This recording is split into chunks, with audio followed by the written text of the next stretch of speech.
السلام عليكم ورحمة الله وبركاته. صلوا على النبي عليه أفضل الصلاة والسلام. النهاردة يا جماعة كنا عند أمي وعملنا قرص بحشوات مختلفة.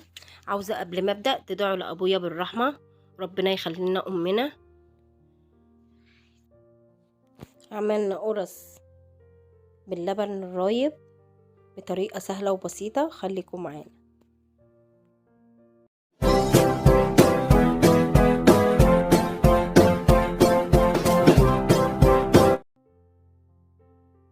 3 كيلو دقيق بنخله كويس، لازم الدقيق يا جماعة يتنخل. رشة الملح،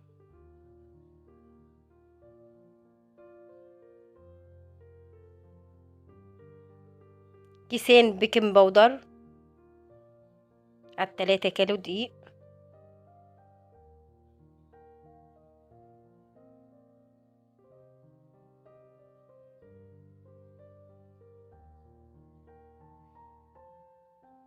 معلقتين كبار لبن بودرة. ممكن تستغنى عن لبن البودرة عادي، بس هو بتخلي العجينة طرية يا جماعة. جبت طبق فاضي حطيت فيه سكر، 4 معالق سكر كبار.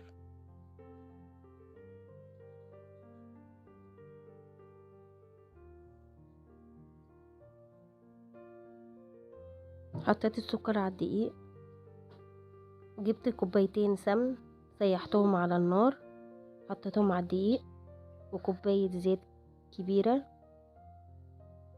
كده. حطيت السكر يا جماعة اهو،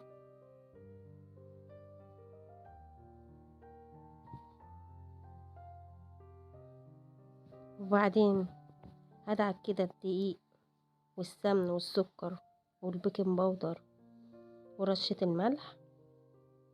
وبعدين ده اللبن الرايب انا ضرباه في الخلاط، كيلو لبن.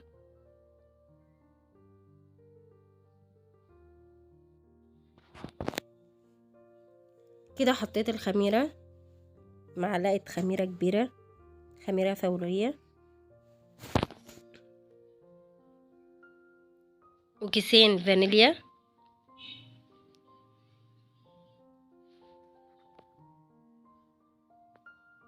حطيتهم على عجينة كده.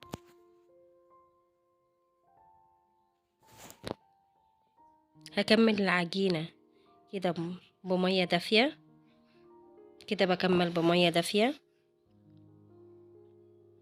هعجن كده، بس هحط شوية شوية من المية زي ما انتوا شايفين كده. كل ما تعوز مية بحط لها.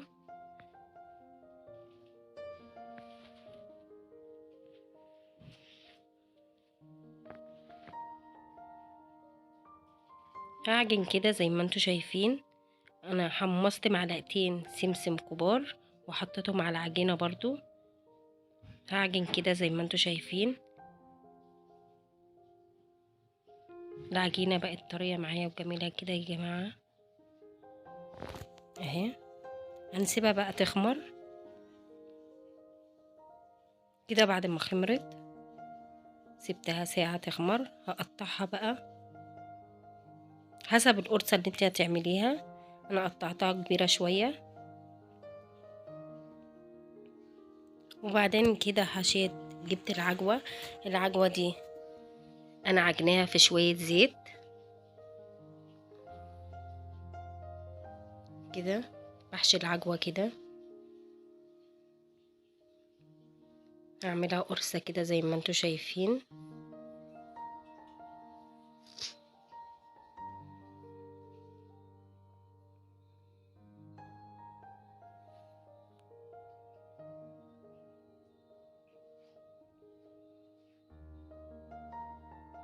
وبعدين قطعتها كده من النص.